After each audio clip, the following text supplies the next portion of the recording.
Queridos irmãos, eu iria falar sobre este tema um pouco mais adiante. Mas, de uma certa forma, o Espírito Santo me incomodou dos últimos 3 dias para cá, de forma que este tema não me saiu da mente em todos os dias, em vários momentos. E fui me lembrando de algumas coisas, fui escrevendo outras, fui olhando a Bíblia, a palavra de Deus, e não tenho como deixar de falar a respeito daquilo que está queimando meu coração com respeito à vida da igreja, dos irmãos, de irmãs, famílias, profissionais e principalmente em se tratando do ano da frutificação. O tema que eu quero tratar hoje com a igreja não é praticamente uma mensagem, uma pregação, mas é uma relação de textos bíblicos trazendo princípios, atitudes e cuidados sobre finanças. Eu quero falar sobre esse tema, o fluir de Deus nas minhas finanças pessoais em 2026. Pois bem, algumas curiosidades aqui. A Bíblia Sagrada contém 2084 versículos que tratam sobre administração, contabilidade, dinheiro e finanças. Dos 107 versículos do Sermão do Monte, 28 tratam da mordomia, isto é, do cuidado que devemos ter com finanças, dinheiro e bens. Das 49 parábolas de Jesus, 16 usam o dinheiro, bens materiais, como base de instrução. 8 parábolas de Jesus nos ensinam como usar o dinheiro. E por que o dinheiro, os bens ocupam este espaço tão importante nas Escrituras Sagradas? Só há uma resposta: porque o dinheiro é o maior concorrente no nosso coração, no coração do discípulo, no coração do crente. O dinheiro é o maior concorrente do reino de Deus. Então, alguns cuidados devemos ter, alguns princípios e algumas atitudes. Eu quero apresentar, então, primeiramente, começando pelos princípios bíblicos com respeito ao fluir de Deus nas finanças pessoais. O que são princípios? São normas, são fundamentos que orientam o comportamento e as decisões nas determinadas áreas da vida. A Bíblia não nos dá rituais para destravar a vida financeira. A Bíblia não nos orienta a fazer campanhas para a prosperidade. A Bíblia não nos orienta a orações mágicas para termos sucesso e outras tantas, como dizem por aí, macumbas gospel. A Escritura nos traz princípios para gerenciar as finanças com cuidado. A Bíblia nos ajuda a construir fundamentos para não entrarmos na ciranda financeira do mundo. A palavra de Deus nos oferece orientações práticas para lidarmos com as finanças. E frente a uma escolha para o ano de 2026, frente às escolhas sobre onde investir, o que fazer, como gerir suas finanças ao longo desse ano, ou você administra as finanças à luz dos princípios de Deus e vai colher os frutos de Deus nessa área, ou então você administra no modelo do mundo, ou continua administrando no modelo do mundo e colhe os resultados do mundo naturalmente. Um pregador e escritor, John Blashand, diz o seguinte: poucas coisas testam mais profundamente a espiritualidade de uma pessoa do que a maneira com que ela usa o dinheiro. A atitude com o dinheiro é reflexo dos conceitos que cada pessoa constrói em sua mente nessa área. Então, princípios, fundamentos. O primeiro deles, o princípio da mordomia. Isso é, todos os bens materiais são de Deus. Nós apenas administramos aquilo que é de Deus e está sob a nossa responsabilidade. São muitos os textos da Bíblia, mas vamos citar 2 deles. O Salmo 24, versículo 1. Ao Senhor pertence a terra e tudo que nela se contém, o mundo e os que nele habitam. Quer repetir comigo o Ageu 2:8? vamos lá, Deus dizendo através do profeta: minha é a prata, meu é o ouro, diz o Senhor dos exércitos. Então, de quem são as riquezas que estão na prefeitura de Chapadão do Sul, nos campos? De Deus. No estado de Mato Grosso do Sul, no país chamado Brasil, no planeta Terra, não são nossas, não são dos seres humanos. Nós apenas administramos aquilo que é de Deus. E nós deveríamos, inclusive, falar isso nas nossas orações. As nossas orações se esvaziam do ego ou da pretensão de termos algo quando trocamos o eu e o meu pelo teu, Senhor.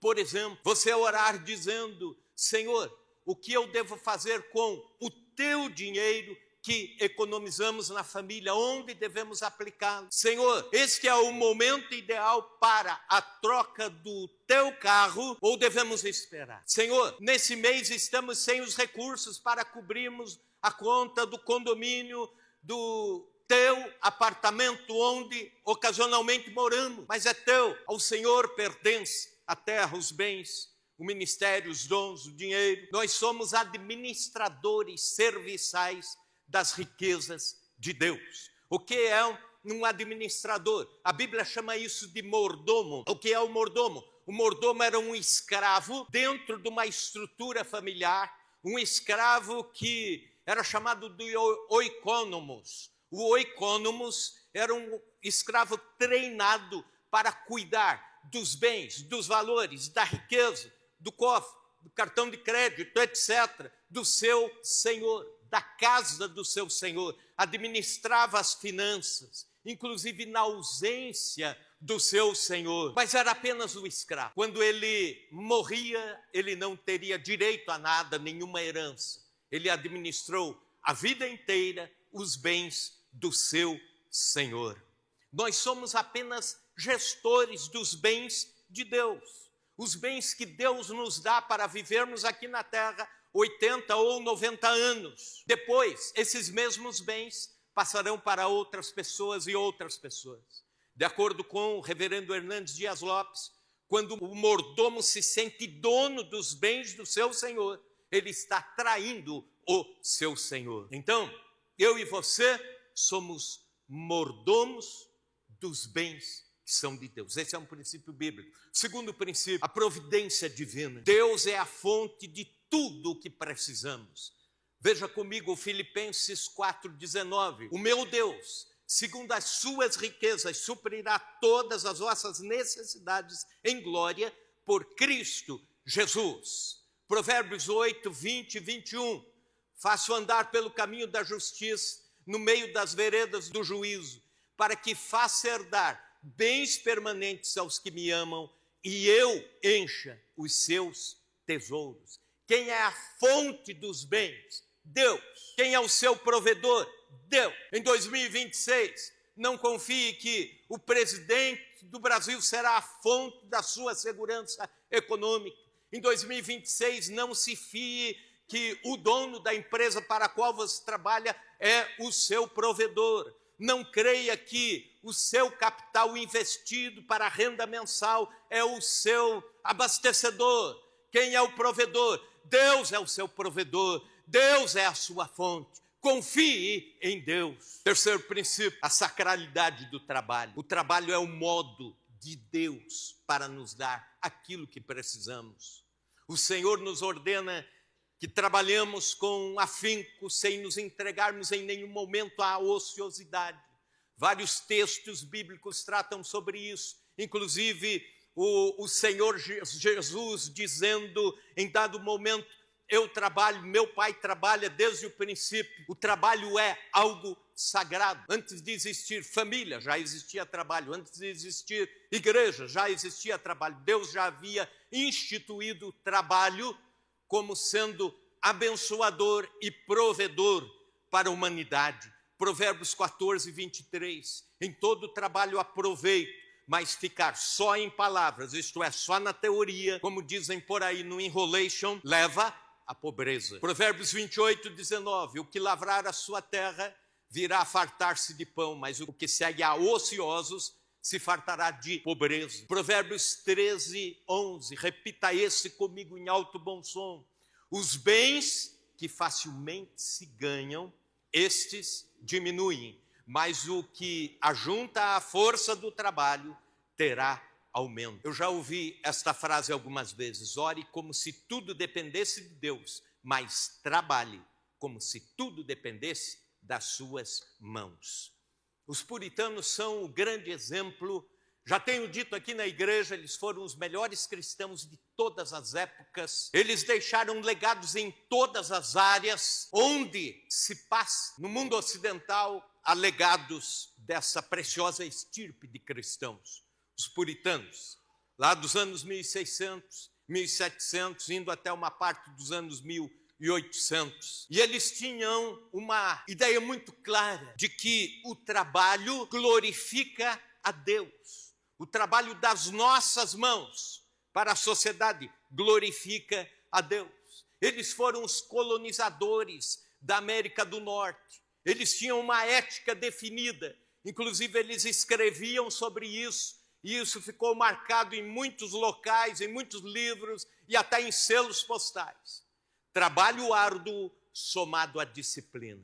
Não esqueça disso. Trabalho árduo somado à disciplina. Era chamada a ética calvinista do trabalho. Com esse conceito bíblico, eles construíram a nação mais rica do mundo, os Estados Unidos da América. Uma das nações mais ricas do mundo, o Canadá. Economia sólida, economia mais sólida do mundo também, do planeta. Com esses princípios bíblicos.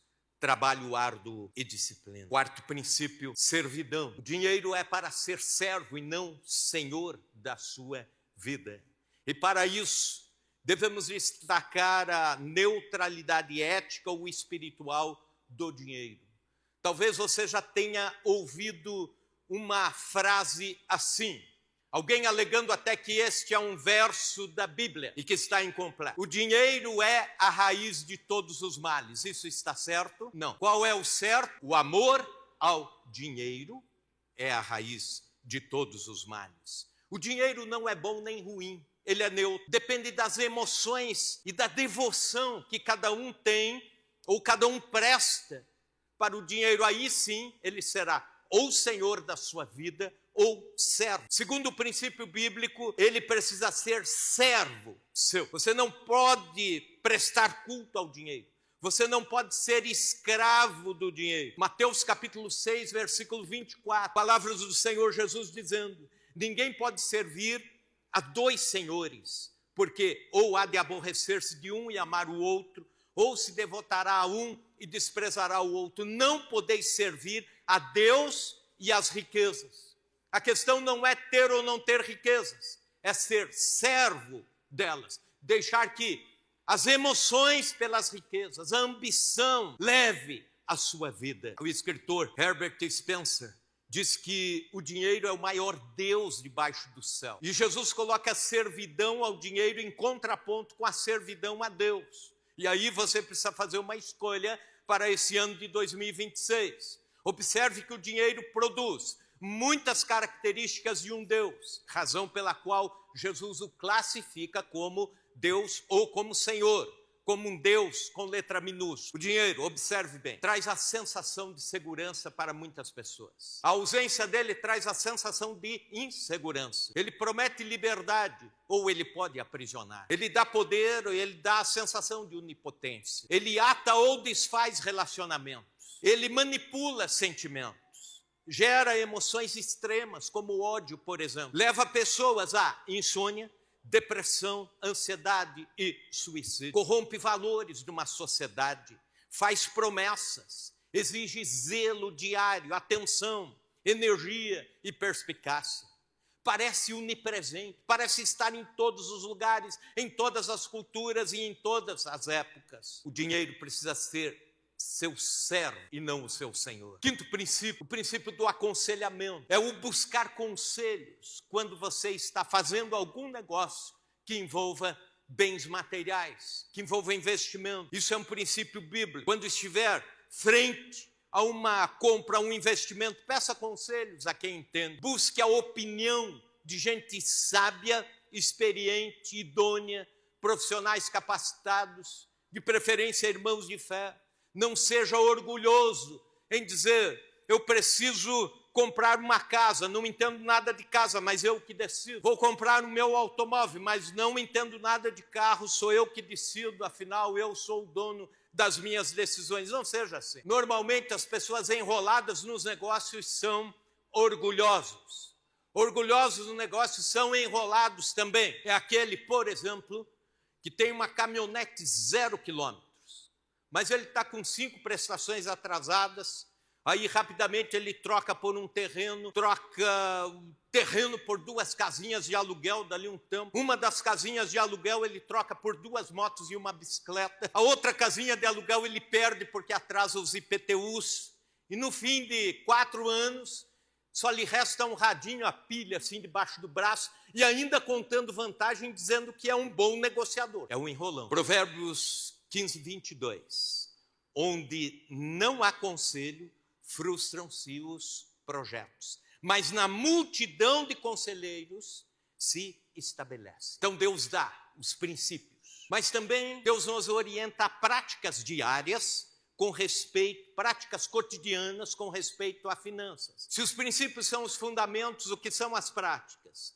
Tratam-se de ações do cotidiano, o dia a dia, a mente treinada para trabalhar dessa forma, agir dessa forma. São princípios se transformando em atos, em atitudes do cotidiano. Então, a primeira prática que a Bíblia nos mostra várias delas, eu destaco algumas aqui, apenas 5 delas, as principais. Primeira prática, tenha o hábito de poupar. Diz a Bíblia em Provérbios 10, 5, o que ajunta no verão é filho sábio, mas o que dorme na cega é filho que envergonha. O que ajunta no verão, isto é, um tempo bom, é filho sábio. Isso tem a ver, por exemplo, com a história de José do Egito. Vocês se lembram lá de quando José do Egito estava preso, foi chamado do fundo da prisão para interpretar o sonho de Faraó. E o sonho de Faraó eram 7 vacas gordas, tempo de abundância. E depois 7 vacas magras. E as 7 vacas magras vinham e devoravam as 7 vacas gordas. Eu ouvi uma vez um pastor dizendo assim, olha, a interpretação disso aqui é o seguinte, as pessoas magras são mais perigosas. É lógico que ele estava brincando, não é isso. Mas o que eu quero dizer é o seguinte, que chegam tempos de escassez, as 7 vacas magras. Inevitavelmente, a vida econômica desse planeta vive de ciclos. E José salvou a humanidade com a sua interpretação, e eu digo a humanidade porque não foi só no Egito, a Bíblia diz que em toda a terra houve fome, escassez e 7 anos sem chover. Toda a humanidade teria morrido se não fosse a revelação clara de Deus sobre este princípio de poupar. E a cada ano dos 7 anos de vacas gordas, a cada ano dos 7 anos de abundância, que antecederam os 7 anos de escassez, construíram celeiros, guardaram 20% de toda a colheita para o tempo ruim, para os tempos mais difíceis. A economia mundial vive de ciclos. Não espere que vá viver sempre a abundância. A economia nacional vive instabilidades, onde toda a parte técnica da economia está subordinada à parte política do país. E a parte política você sabe como é. As finanças pessoais passam por ciclos. Ciclos completos de abundância, ciclos de escassez. E a orientação de Deus através de José foi essa: não gaste tudo que vem às mãos no tempo da abundância. Lembre-se da poupança, lembre-se do guardar, lembre-se de uma margem, porque vacas magras virão, tempos difíceis virão. E as vacas magras não são demônios, são ciclos da própria vida. O autor do livro Dinheiro, Bens e Riquezas conta que num determinado momento o Espírito Santo falou à sua mente, dizendo: você está gastando um pouco mais do que devia. O Espírito Santo lhe disse: economize mais, aumente a sua margem. Dias difíceis virão na sua vida no futuro. E ele não entrou em crise por causa disso. Ele, pelo contrário, obedeceu a Deus, a voz de Deus, e passou a economizar mais. Anos depois, quando os dias maus vieram, ele tinha uma reserva para suprir as diferenças que não tinha. Quem tem renda menor, poupa menos, logicamente. Quem tem renda maior, poupa mais e até reinveste. Mas quem não poupa nada, vive vulnerável a tempos de escassez. Eu fui pastor até alguns anos atrás, de uma senhora muito querida, a irmã Agnes Bonfim, presbítera da IPI, de uma das IPIs lá de Marília. Essa irmã, com 84 anos de idade que tem hoje, ela é um grande exemplo de vida para todos nós. É um grande exemplo de organização, é um grande exemplo de prudência. Ela é pensionista e viúva já há muitos anos. Mas olha que coisa interessante, ela ganha pouquinho, um pouco mais, um percentual a mais do que um salário mínimo. No entanto, ela tem a casa dela muito organizadinha, muito limpinha, as coisas simples, mas bem colocadas, se veste bem, até com uma certa vaidade. A gente dizia para ela depois do culto: a senhora está chique demais. E ela abria um sorriso. A dona Agnes poupava, recebia um pouquinho, poupava um pouquinho. Olha que coisa impressionante. Por vezes, os filhos ou netos que ganhavam muito mais, precisavam de um socorro imediato, corriam na avó. Dizer: vó, empresta alguma coisa aqui, porque de semana que vem eu te dou. E ela tinha para emprestar. Sabe o que é isso? Ela entendia que o hábito de poupar é uma determinação bíblica. Um médico e professor americano que escreve sobre o princípio margem. Ele diz o seguinte: aprenda a viver e trabalhar com margem física, margem espiritual, margem de tempo, margem emocional e margem financeira. E ele explica o porquê. Margem é o espaço entre o nosso fardo e os limites. Em outras palavras, é o espaço entre aquele momento que a gente diz: eu não estou mais conseguindo. E de repente, a margem nos dá um ufa para dizer: eu ainda aguento mais um pouco. É um princípio bíblico. O filho sábio ajunta no verão. Outra prática, segunda: planeje as finanças. Planejamento é algo profundamente espiritual. Planeje férias, planeje mês, planeje o ano, planeje a aposentadoria, planeje aquisições, planeje as finanças pessoais mensais. Há um texto da Bíblia que o Senhor nos chama ao planejamento. E ele, nesse mesmo texto, nessa mesma parábola de Lucas 14, 28 a 32, ele está dizendo que quem não planeja é imprudente. E os versículos dizem assim: pois qual de vós, pretendendo construir uma torre, não se assenta primeiro para calcular a despesa e verificar se tem os meios para a concluir? Para não suceder que, tendo lançado os alicerces e não a podendo acabar, todos os que a virem zombe dele, dizendo: este homem começou a construir e não pôde acabar. O que é isso? Falta de planejamento. Ou qual é o rei que, indo para combater contra outro rei, não se assenta primeiro para calcular se com 10.000 homens poderá enfrentar o que vem contra ele, ou com 20.000? O que é isso? Planejamento. Caso contrário, estando o outro ainda longe, envia-lhe uma embaixada pedindo condições de paz. Casais, planejem juntos. No Brasil, uma pesquisa realizada pelo Serasa indicou que 57% dos divórcios chegam ao finalmente devido a questões financeiras.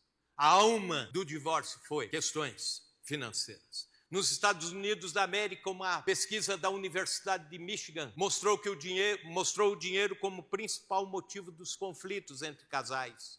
O não planejamento daquilo que se ganha, daquilo que se gasta em conjunto, casal. E quando tem filhos, adolescentes, adultos, eles também participam desse planejamento. E no estudo ainda, 49% das pessoas divorciadas contaram que brigavam constantemente com seus parceiros por causa de finanças.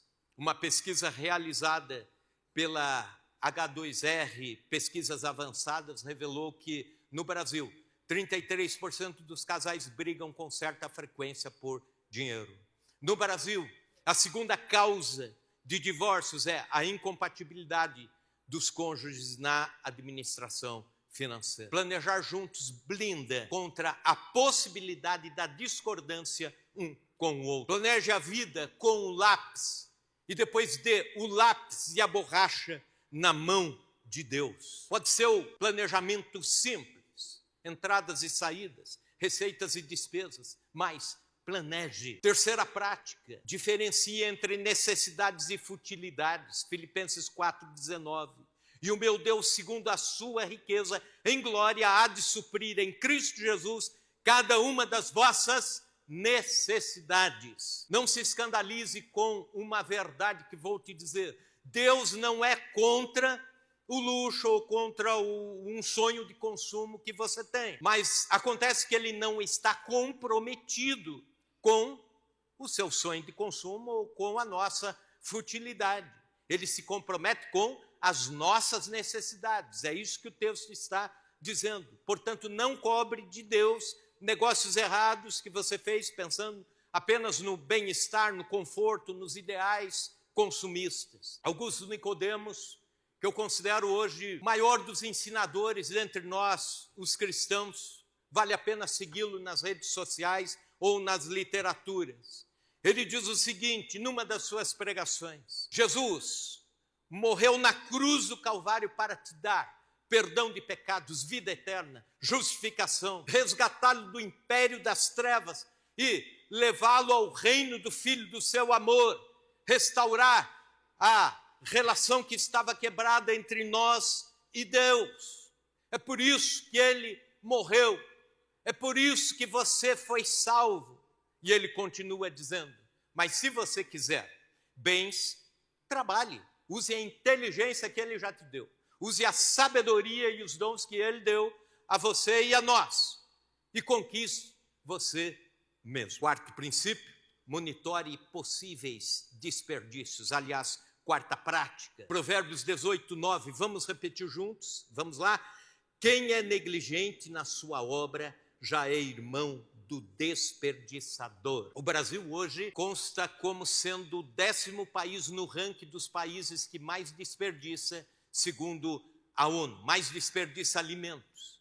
Desde a colheita, transporte, armazenamento, comércio, geladeira, consumo, refeições, pós-refeições, o que vai para a lixeirinha ali de comida, o Brasil desperdiça só de alimentos pelo menos 30% de toda a sua produção. E no fim das contas, quem paga isso? É o consumidor, é quem vai ao mercado e vê as coisas cada vez mais caras. Então, o que nós precisamos fazer? Economizar. Mas se os outros não economizam, é o que minha mãe dizia, você não é os outros.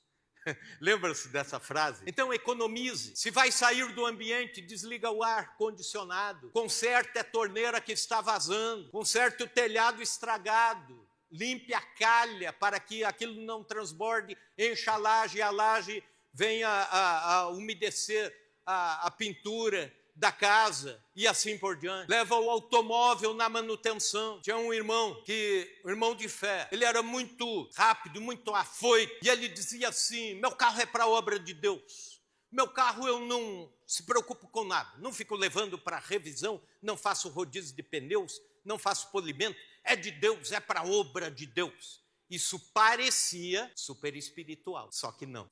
Cada item da manutenção acaba virando uma despesa maior depois. Pneu murcho que gasta mais, sem rodízio que gasta tudo de um lado e do outro não. Ao invés de trocar 2 amortecedores porque um furou, o cara não troca nenhum e depois tem que trocar a suspensão inteira. Então a pergunta à luz da Bíblia, de quem é o carro? De Deus.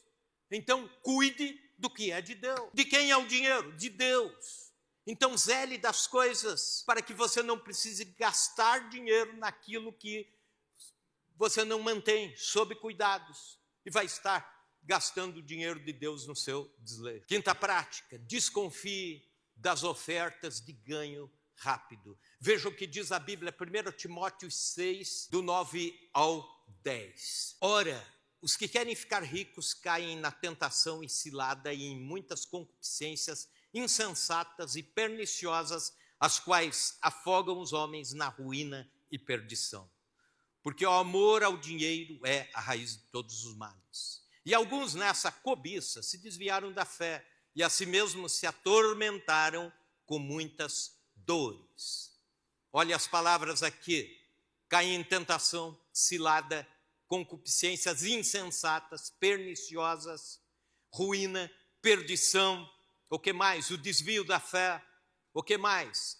Atormentar com muitas dores. As expressões aqui são fortes. Não existem ganhos fáceis. Não há investimento seguro que vá além do que as taxas do Banco Central anunciam ou estabelecem. Quando você ouve assim alguém chegar e dizer, olha, aplica em tal grade assim, em tal situação, coloca o aplicativo tal, isso aqui vai render 4,5% ao mês, vai render 5% ao mês. Fuja desse tipo de proposta, de oferta.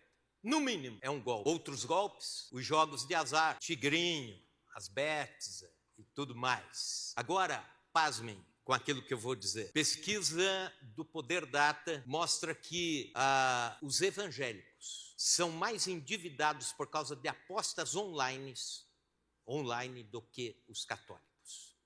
29% dos evangélicos já jogaram em apostas online contra 22% dos católicos. Teoricamente, entendem menos de Bíblia do que nós. 21% dos evangélicos se endividaram por causa dos jogos online, contra 12%, apenas a metade quase dos católicos. Uma outra pergunta: por que você jogou? E aí vem a coisa doída. Porque eu orei, profetizei que eu ia jogar e ganhar. Entenderam? Desconfie das ofertas de ganhos rápidos.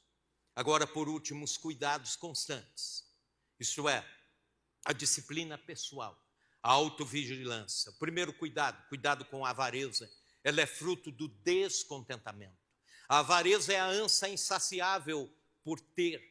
Eclesiastes 5,10, quem ama o dinheiro jamais dele se farta, e quem ama a abundância nunca se farta da renda.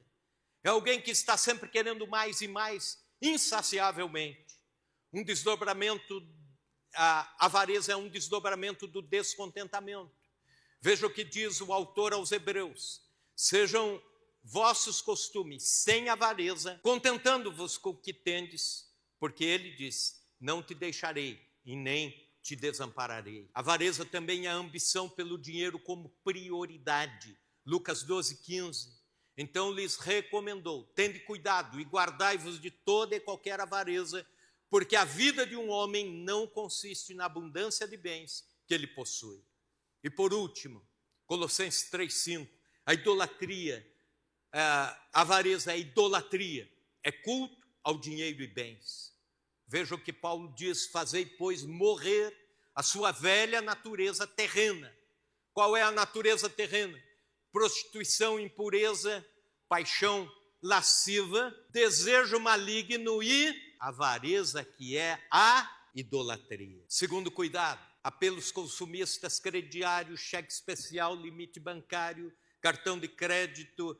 Ele se opõe à sabedoria da economia. Observe o princípio do maná lá no deserto. Quando Deus disse, vocês vão ter a comida do céu, o maná, mas não guardem para o dia seguinte. Se guardar para o dia seguinte, vai apodrecer. É sinal que não confiou na minha provisão, porque no dia seguinte vai ter maná. E o pastor Pedro Leal, da IPI lá de Londrina, ministrando a casais, ele diz o seguinte, que aplicando a narrativa, ele conclui que toda vez que nós desejamos ou nos apossamos ou compramos algo que não é para aquele momento, Deus está preparando mais para depois. A vida está preparando mais para depois. E aí nós pagamos com o dinheiro que nós não temos. Isso lá na frente pode dar bicho e azedar, como foi o maná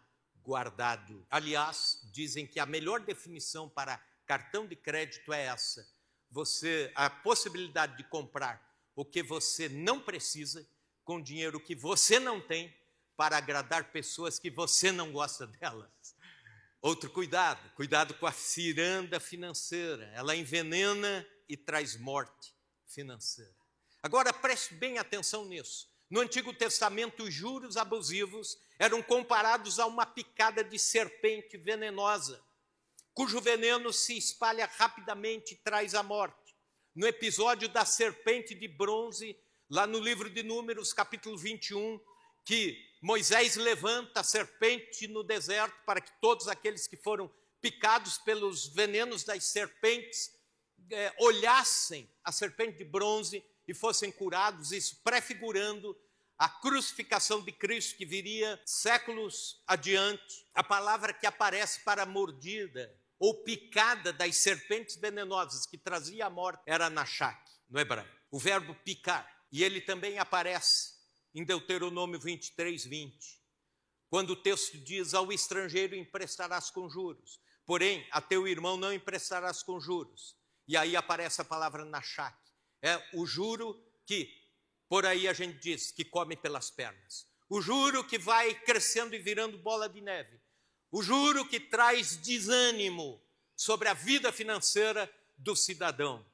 E aparece essa palavra, a mesma, de veneno de serpente para juro abusivo.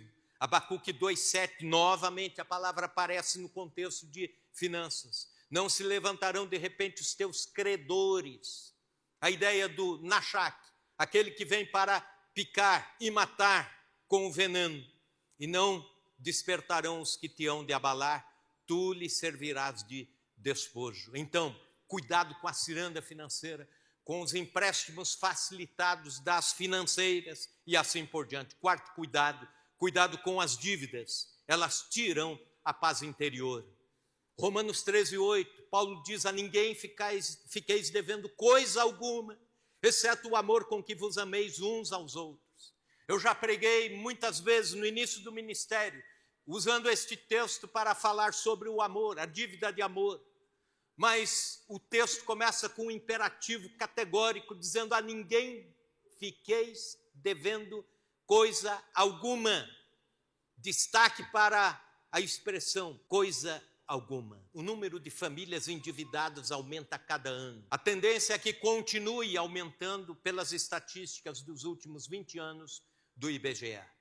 Veja como está o quadro hoje. O percentual de famílias brasileiras com dívidas fechou 2024 com 78%. Então, 78% das famílias brasileiras estão envolvidas com dívidas. As famílias inadimplentes, isto é, com dívidas ou contas em atraso, ficaram nos 30%. Para 76,7% das famílias que possuem dívidas, o cartão de crédito aparece como principal vilão. Agora, Provérbios 22:7, o rico domina sobre o pobre, e o que toma emprestado é servo do que empresta. Tem muitas empresas de cartão de crédito que estão enriquecendo aos bilhões de reais às custas da inadimplência daqueles que entraram na ciranda financeira. O termo domínio sugere o poder e controle, enquanto o servo indica dependência. Então fica dependente daquele que emprestou. E aí você pergunta: se eu já estou endividado, o que eu faço? 3 dicas aqui. A primeira delas: inicie um plano de quitação, mesmo que demore anos, mas inicie. Vá mês a mês quitando. Cubra as dívidas que têm juros maiores primeiro, depois as outras. E negocie os prazos com os credores. Um irmão querido, alguns anos atrás, disse o seguinte: quando eu entreguei minha vida a Cristo, eu devia 2 vezes o meu patrimônio. Eu tinha o meu patrimônio, casa, carro, empresa e tal, e devia tudo isso em forma de dívida. E mais uma vez ainda, eu teria que ter 2 patrimônios desses para pagar a minha dívida. E ele disse: eu encarei a empreitada. Eu coloquei isso como um propósito de vida, entendendo que a palavra de Deus me chamava para isso também. E eu vivia apavorado, e eu vivia de um lado para o outro, tentando acertar as coisas. Mas de repente eu negociei e fui trabalhando pela quitação. E ele disse, de uma forma quase sobrenatural, em menos de 4 anos, eu consegui quitar, apertando os cintos em todas as áreas, consegui quitar as dívidas. E ele disse, quando eu paguei a última parcela da última dívida, ele falou assim, eu fiquei tão alegre, a adrenalina subiu que eu não consegui dormir de noite. Fiquei tão leve que ficava encantado com a ideia, não devo mais nada para ninguém. A ninguém devais nada. Quinto e último, cuidado, avalizar pessoas. Quando você avaliza, empresta uma história de vida para alguém. Provérbios alerta diversas vezes contra ser fiador. Cito 3 delas. 11 e 15. De certo sofrerá severamente aquele que fica por fiador do estranho, mas o que evita a fiança estará seguro. Provérbios 22, 26. Não estejas entre os que se comprometem, entre os que ficam por fiadores de dívidas. O 27, 13. Quando alguém fica por fiador do estranho, toma-lhe até a sua capa e por penhor àquele que se obriga pela mulher estranha. 2 pensamentos. Caso o sistema, primeiro deles, caso o sistema financeiro não confia na história de alguém que vai ficar por devedor, ele vai pedir um avalista. Se você avaliza alguém, você está emprestando seu nome, não só o nome, mas uma história de vida, talvez de 20 anos, de 30 anos, de 40 anos, para alguém. O sistema de crédito não confiou naquela pessoa, com todas as pesquisas que fazem, e pedem um fiador. Você vai dar a sua história para aquela pessoa. Esse é um primeiro pensamento. Segundo pensamento, ora, se o seu dinheiro não é seu, é de Deus, como vimos lá no início, qual o direito que eu tenho de colocar em risco aquilo que não é meu e é de Deus? Concluindo, princípios, práticas e cuidados com aquilo que Deus nos dá para viver em 2026. Pelo fato de Chapadão do Sul ser uma cidade tão ebuliente, de negócios, de finanças, de trabalho, um dos melhores IDHs do estado, aliás, o segundo maior, uma das maiores rendas per capita do Brasil. O risco é sempre de a igreja estar lidando ou trabalhando com questões nesta área. E é por isso que eu quero começar o ano de 2026 trazendo essa palavra e orando pela sua vida financeira. À medida que os princípios de Deus permeiam uma determinada área da nossa vida, Deus está fluindo por esta área. Alguns cristãos estão estribados nos princípios do mundo, no que diz respeito à administração financeira. Entregam-se ao consumismo, ao descontrole, à avareza, à ambição, dívidas. E é isso que vai estar fluindo em forma de insônia, em forma de insegurança para o futuro, em forma de discussão com a esposa, em forma de mau humor para com os funcionários, em forma de ansiedade. E não espere frutos diferentes daquilo que é a seiva que percorre a sua administração financeira pessoal. Lembre-se do que eu disse no início. Ou você administra as finanças do jeito bíblico e colhe os resultados de Deus, ou você continua no jeito do mundo ou no modelo do mundo e colhe os resultados do mundo. Em 2026, deixe a palavra de Deus dirigir as suas finanças pessoais. Amém?